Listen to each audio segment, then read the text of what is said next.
오늘 말씀은 배교에 대한 경고라는 제목의 말씀입니다.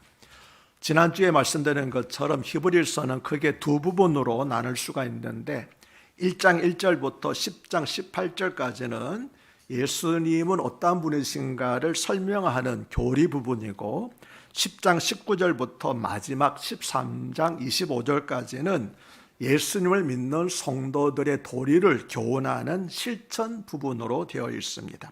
물론 바울 서시처럼 교리 부분과 실천 부분이 뚜렷이 구분되는 건 아니지만 크게 보면은 그렇게 나눌 수 있다라고 하는 것입니다.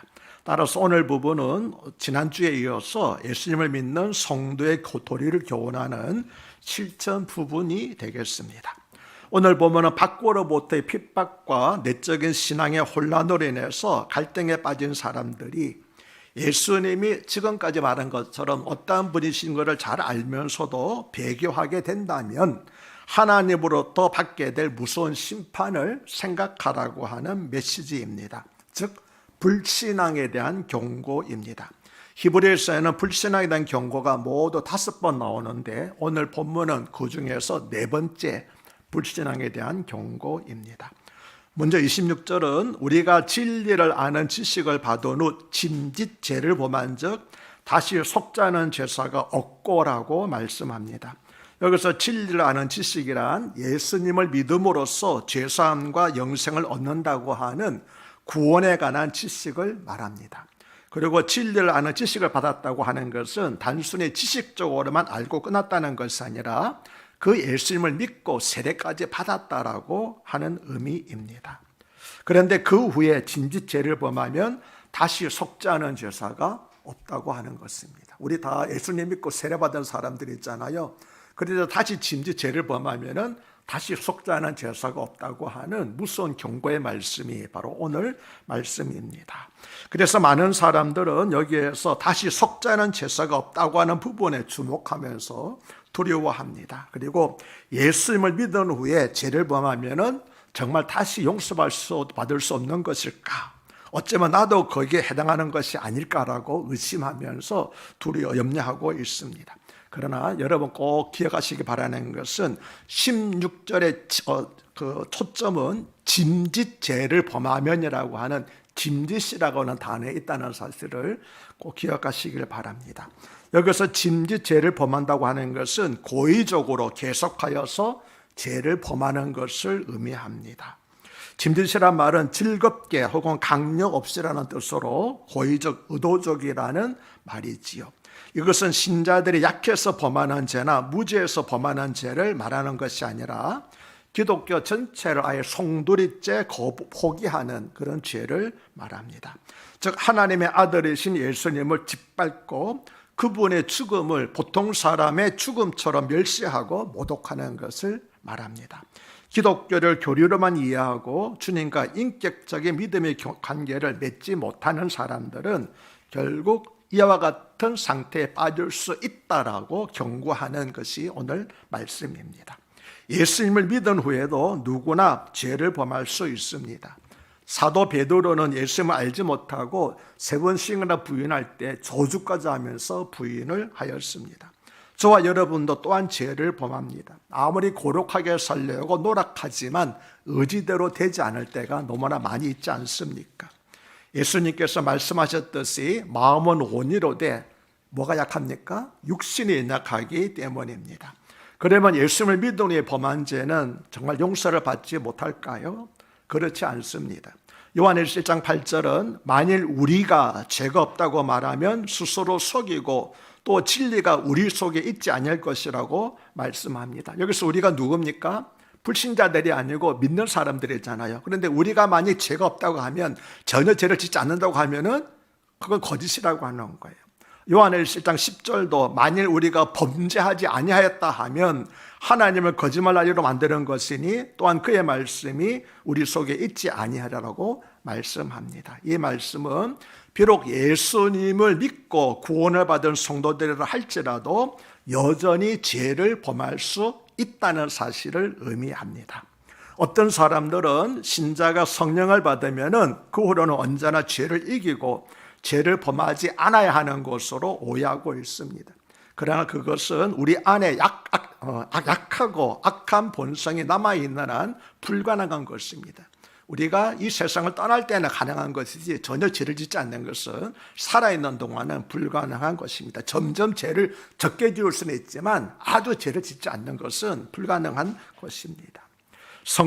그래서 성령께서 오신 것은 우리가 결코 죄를 짓지 않도록 하기 위한 것이 아니라 죄를 깨닫고 회개하여 다시 주님 앞으로 나아오도록 하기 위해서 성령께서 오신 것이었습니다.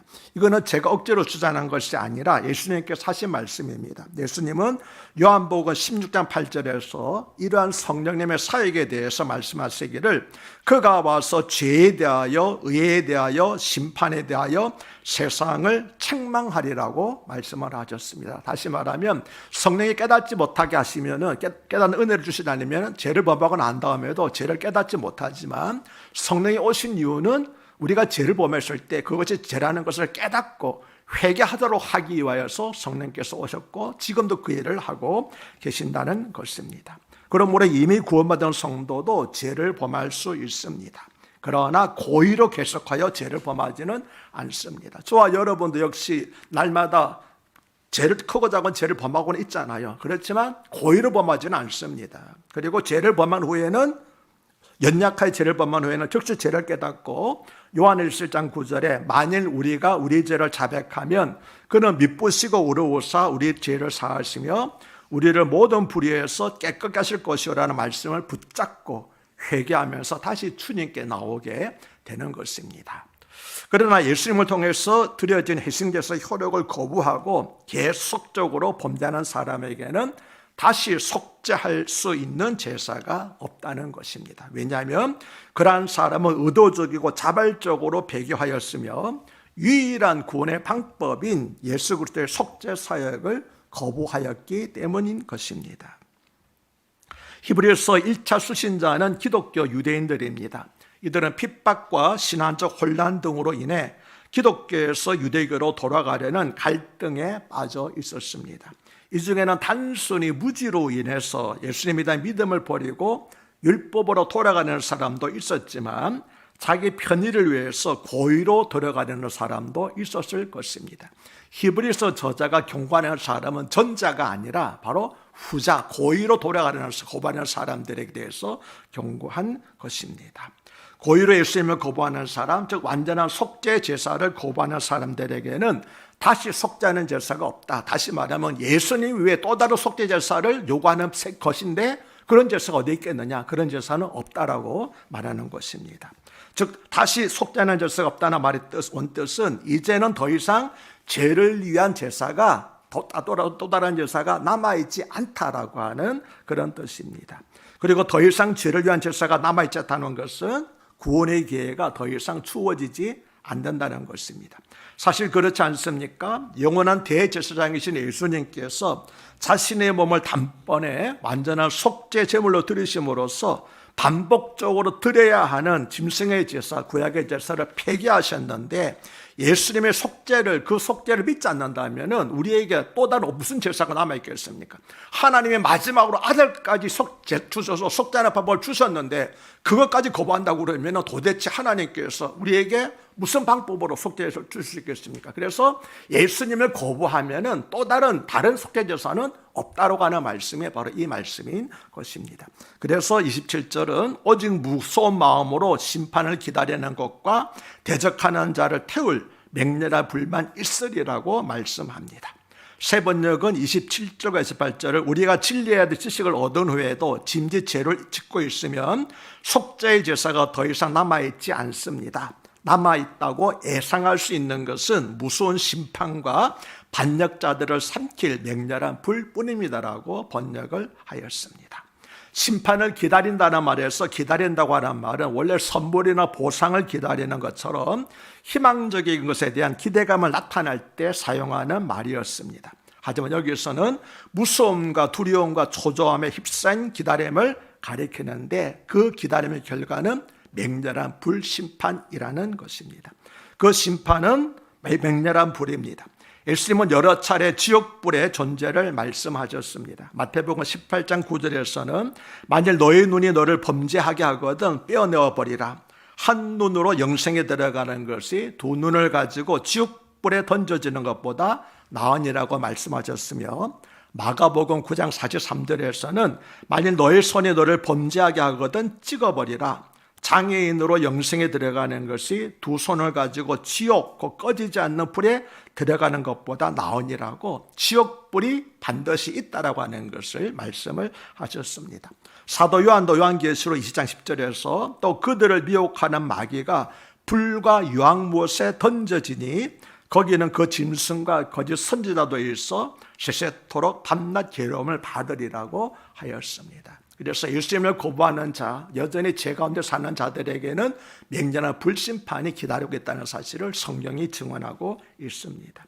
불심판의 존재를 알지만 불심판을 받지 않을 수 있는 길을 모르는 사람이 있다면 그 사람은 그 마지막 날이 다가올수록 초조하고, 심판의 날이 다가올수록 초조하고 두려울 것입니다. 그러나 예수님의 영원한 속죄를 알고 믿고 있는 우리들에게는 이러한 두려움과 초조함이 없습니다. 죽는 순간에도 예수님께서 우리의 마음에 평안과 확신을 주시기 때문입니다. 예수님의 피와 영원한 속죄를 믿고 속죄함을 받은 사람은 죽는 순간에 두려움 대신 말할 수 없는 평강이 가득하게 됩니다. 그래서 임종할 때 얼굴을 보면 성도들은 죽는 순간에 얼굴에 갑자기 환하게 밝아지고, 반대로 불신자들은 죽는 순간에 얼굴이 갑자기 어두워지는 것을 볼 수가 있습니다. 28절과 29절은 모세의 법을 폐한 자도 두세 증인으로 말미암아 불쌍히 여김을 받지 못하고 죽었거든 하물며 하나님의 아들을 짓밟고 자기를 거룩하게 한 언약의 피를 부정한 것으로 여기고 은혜의 성령을 욕되게 하는 자가 당연히 받을 형벌은 얼마나 더 무겁겠느냐, 너희는 생각하라고 말씀합니다. 본문은 하나님의 아들의 속죄 사역을 거부하는 것은 모세의 율법을 어기는 것보다 훨씬 더 엄한 심판을 자초하는 것이라고 말씀을 합니다. 그런데 28절은 신명기 17장에서 우상 숭배를 한 자들에 대한 처벌 규정을 언급한 것입니다. 이스라엘 백성들이 만약 우상 숭배에 빠졌을 때 두세 사람의 증인만 있으면 그들을 돌로 쳐서 죽이도록 되어 있었습니다.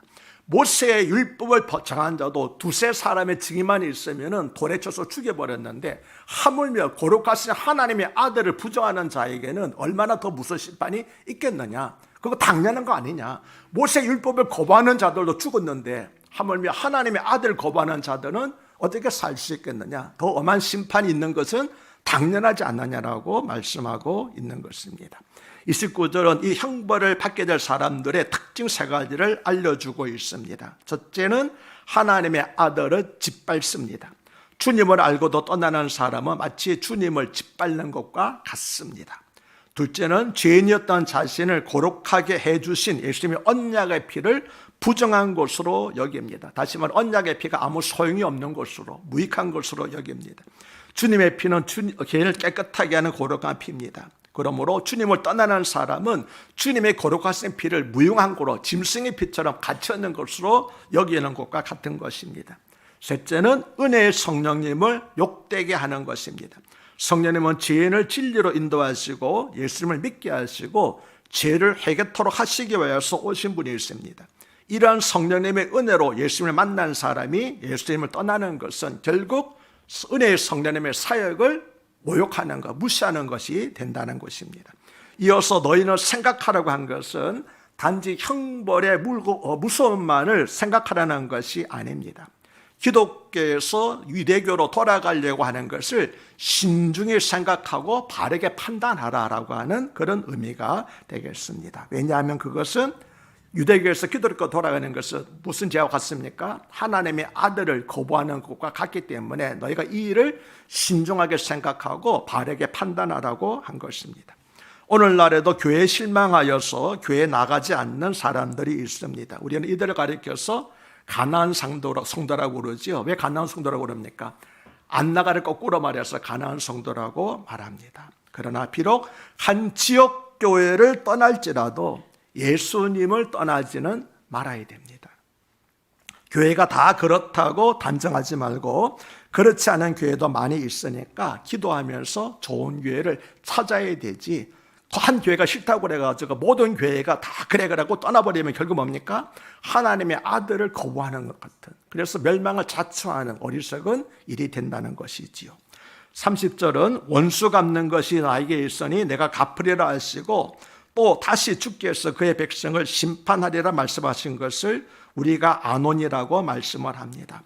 여기서 원수 갚는 것이 나에게 있으니라 말씀은 신명기 32장 35절에 그들이 실족할 그때에 내가 보복하리라 말씀을 인용한 것이고, 주께서 그의 백성을 심판하리라 말씀은 신명기 32장 46절에 참으로 여호와께서 자기 백성을 판단하시고라는 말씀을 인용한 것입니다. 히브리서의 저자는 두 인용문을 통해서 배교자에 대한 심판은 어떤 교회 공동체에 있는 것이 아니라 누가 심판하는 겁니까?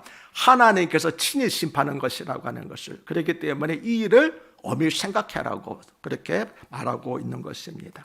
주께서 그의 백성을 심판하리라 말씀은 공의로우신 하나님께서는 비록 언약의 백성이라 할지라도 그 언약을 어길 경우에는 친히 심판하신다는 것입니다. 하나님은 하나님의 백성이 하나님 잘 섬겼을 때는 원수를 대신 갚아주시고 구원을 이루어주시며 변호하시지만, 그렇지 않을 때는 직접 개입하셔서 공정한 의의 원리에 입각해서 엄정히 심판하시는 공의의 하나님이시기 때문입니다. 다시 말하면 하나님의 언약 아래 있는 우리가 하나님의 언약을 어기고 하나님을 떠날 때에는 하나님의 형벌을 피할 수가 없다는 것입니다. 그러면 하나님의 30절에 말씀한 하나님의 원수는 누구를 말하는 걸까요? 하나님께서 세상에 나타내 보여주신 은혜를 무가치 한 것으로 여기고 거부하는 자가 바로 하나님의 원수인 것입니다. 그러면 무엇이 하나님의 은혜를 무가치 여기는 것입니까?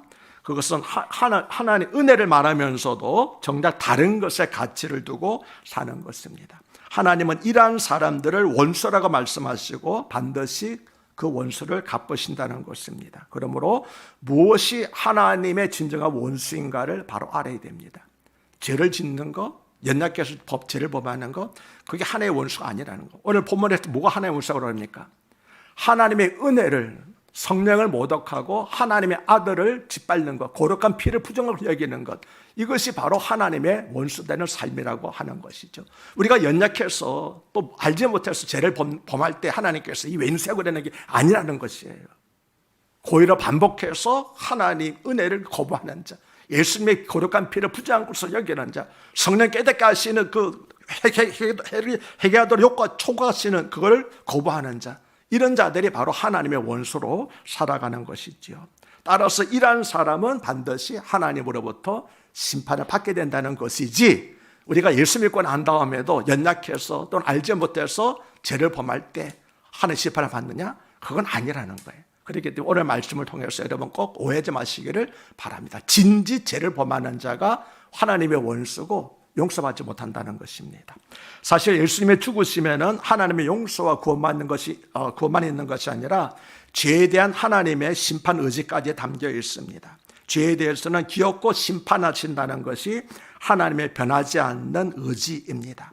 다만 하나님의 긍휼하심으로 인해서 예수님께서 우리 대신 심판을 받으시고 정죄를 당하신 것이었습니다. 그러므로 이 대속의 은혜를 무가치한 것으로 여기는 것, 놀라운 하나님의 구속의 은혜를 부정하고 거부하는 것은 죄 중에서도 가장 큰 죄이고 하나님 앞에 배은망덕한 행위를 하게 되는 것입니다.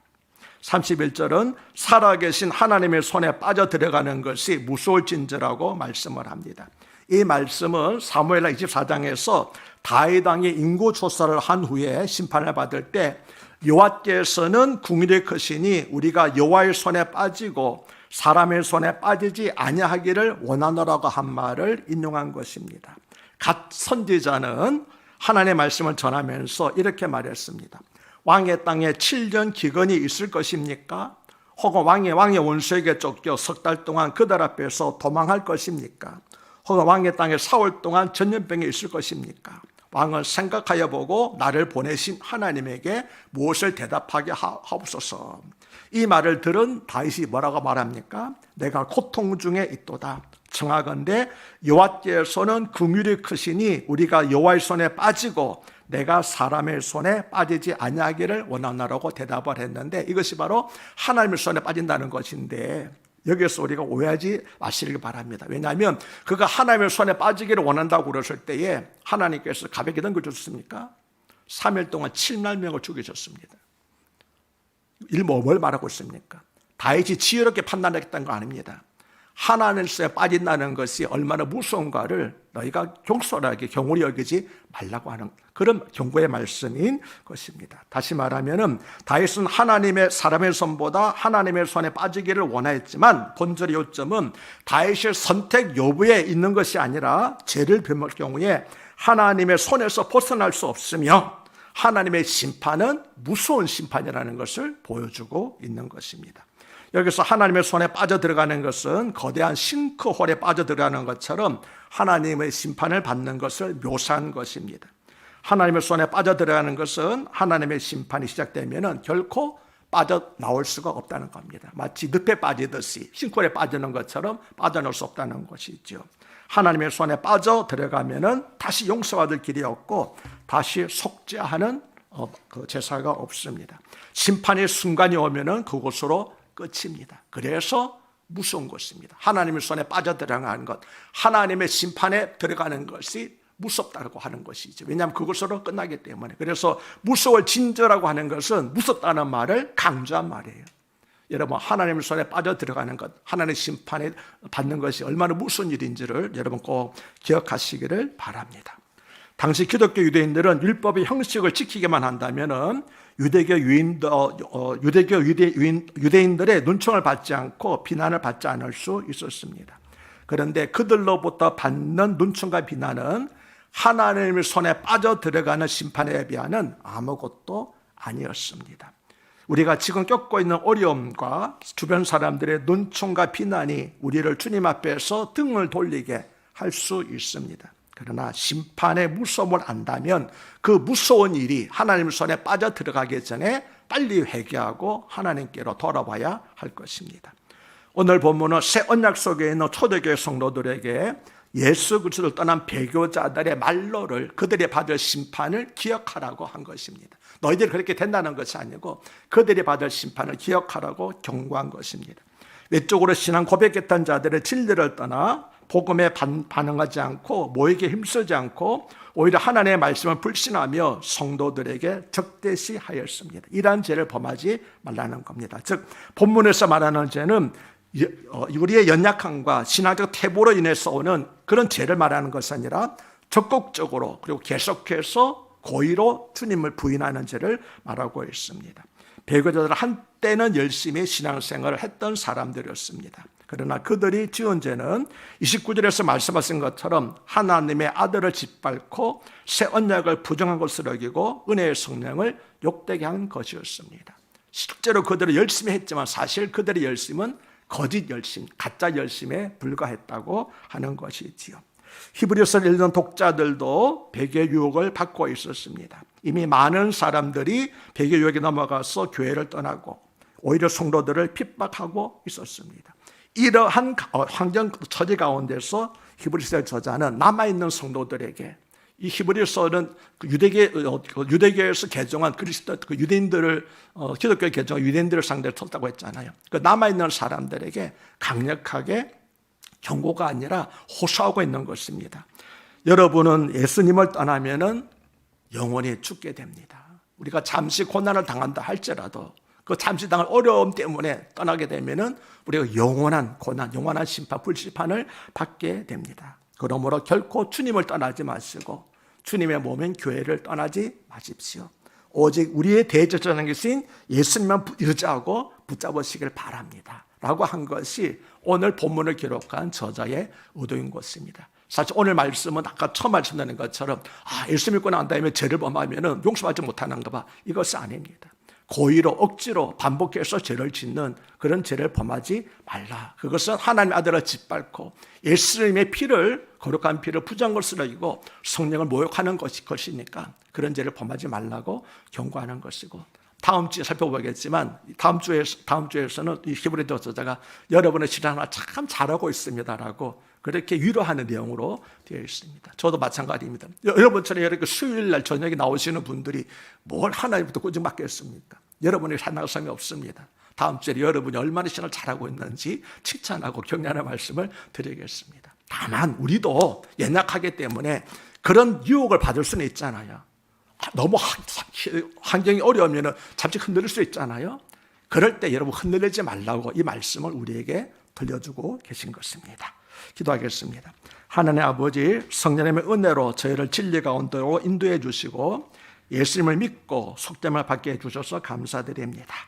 어떤 이유로도 교회를 떠나는 일이 발생하지 않도록 영원한 속죄의 은혜를 잊지 않도록 도와주시옵소서.